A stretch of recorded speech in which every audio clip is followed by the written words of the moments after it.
Every week, I talk to people who are thinking about moving to Charleston, and almost every one of those conversations starts the same way. They say, "We're thinking about Mount Pleasant." And on paper, that makes a lot of sense. Great schools, close to the beaches, easy access downtown. But what most buyers don't realize is that how Mount Pleasant actually lives day to day matters far more than the reputation or the zip code. Because I've seen people absolutely love living here, and I've seen others move again within a couple of years, not because Mount Pleasant is a bad place to live, but because it didn't line up with how they actually wanted to live. So in this video, I want to walk you through what really matters if you're considering Mount Pleasant, the lifestyle, the trade-offs, and who this area truly works for. Mount Pleasant attracts buyers for a few very specific reasons. First, the school options are one of the biggest draws, especially for families relocating from out of state. Second, you're close to everything people associate with Charleston. Beaches, downtown, the restaurants, all without actually living in the city. And third, there's a sense of stability here. A lot of buyers see Mount Pleasant as a safe choice, and in many ways it is. But that safety is also where people can get tripped up, because Mount Pleasant is not one thing.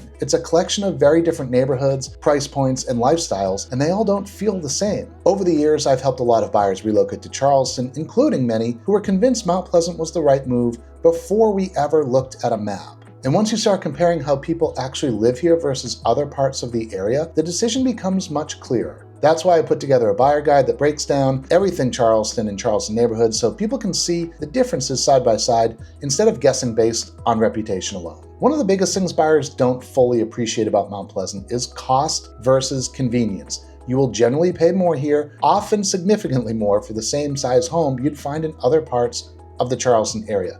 And that doesn't automatically mean better for your lifestyle. Traffic is another big one. Mount Pleasant is heavily commuter-oriented, especially if you're crossing the bridge daily.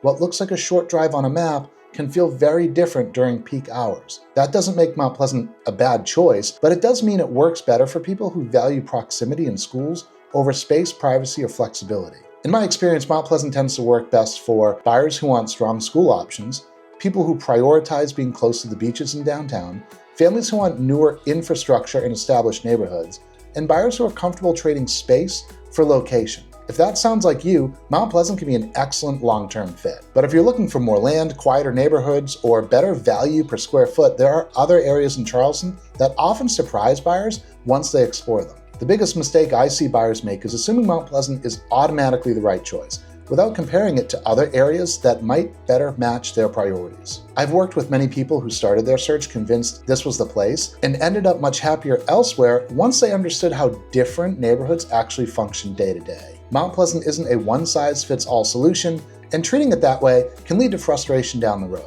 The best way to decide if Mount Pleasant makes sense isn't by scrolling listings, it's by understanding how you want your daily life to feel. Where do you work? How often do you want to be in your car? Do schools matter more than space? Do you want walkability or privacy? Once those questions are clear, the right area usually reveals itself pretty quickly. If you're considering moving to Charleston and trying to figure out whether Mount Pleasant is the right fit, or whether another area might make more sense, that's exactly what I help people navigate every day. There's no perfect neighborhood, but there is a right fit for how you want to live.